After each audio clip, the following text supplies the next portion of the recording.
So funny enough, the other day, the Google Pixel 7a actually kind of got released, or somebody got their hands on the Pixel 7a beforehand, and they actually started showcasing some images of what this specific phone could actually look like. Now, this is actually very interesting because Google hasn't really, said anything about the Pixel 7a. It's clearly going to be coming out, but this isn't even the first time something like this has happened. I mean, I remember with the Pixel 3 XL many years ago, somebody got their hands on that device, and The Verge talked about it here a little bit too on their article, that essentially, somebody got their hands on that device and they basically unboxed it. It looks like the Nexus 5 was also in the same, box. I don't really remember that. The Pixel 6 Pro also had that, according to them. And I think the Pixel 6a was also in the same ballpark. I'm not too sure. But with the Pixel 7a, what's crazy is that people are already able to get their hands on these types of products, showcase them out to the public, and then pretty much go on from there. It's super insane how this kind of stuff even happens. Now, from what we can see, I guess, from some of these images, is not really anything we haven't already seen before.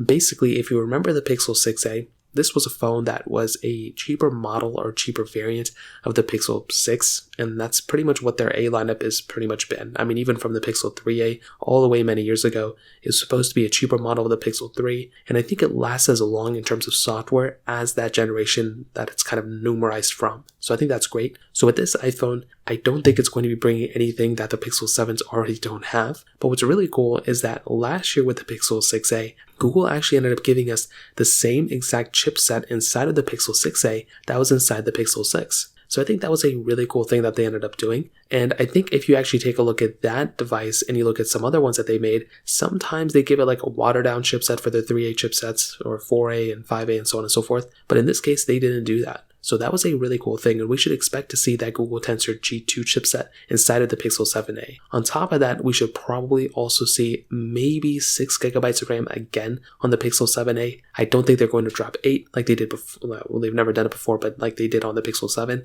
I don't think we're going to be getting the same model here. The screen is probably going to be a little bit smaller than the Pixel 7 as well. It's overall going to be in a smaller body. Some people are saying it could be a 6.1 inch display. I could probably say I would probably agree with that as well. They're also stating maybe the display is going to be the same thing as the Pixel 6a, and I think that'd be probably totally fine as well. I could totally see that happening. The camera on the back is going to be a dual camera setup, so nothing is really going to be changing there. And some people did mention that possibly they could get a 90Hz display on the Pixel 7a. I don't know if that's going to happen at all. If you think about it, I mean, some people were able to get a 90Hz panel running at the Pixel 6a, which was crazy, but I don't think that's going to end up happening on the 7a. I feel like Google's going to say that for their top tier flagships. So in terms of that kind of covers it up there. If you have any other thoughts or questions, please let me know in the comment section below. Hit the like button, that would mean so much, but definitely hit that subscribe button. More importantly than everything else, I love every single one of you guys. Hopefully I'll catch you guys in the next video. Peace out till then.